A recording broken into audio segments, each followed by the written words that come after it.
Dobrý den, vítám vás u našeho videa, které se bude nějakým způsobem zabývat, z čeho se skládá razítko obecně. Aktuálně v ruce držím řadu Colop Printer, respektive Colop Printer 30, což je jedno z nejprodávanějších razítek na trhu.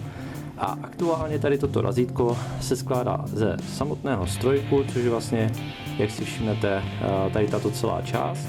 Skládá se z takzvané image, což je vlastně tady tento papírek, který nějakým způsobem si můžete sami v podstatě specifikovat. Buď ho můžete mít nějakým způsobem barevný, nebo tam můžete mít nějaké vlastní třeba logo nebo vlastní obrázek. To znamená, skládá se z image card a skládá se z podušky, která je vlastně tady.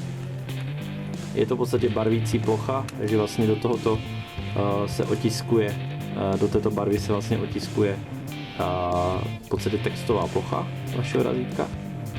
A dále jako poslední věc je vlastně štoček nebo i samotná textová plocha, která je vlastně umístěna tady na této části, která je vlastně tady nalepená.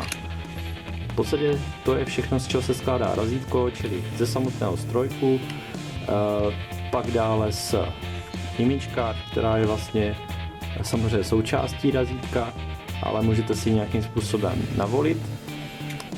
Pak se dále skládá z podušky, což je barvící v podstatě deska, do které se vlastně otiskne štoček neboli textová plocha, která je potom nalepená tady na této straně. Tím pádem to je všechno, děkuji za pozornost a u dalšího videa se mějte pěkně. Naschledanou.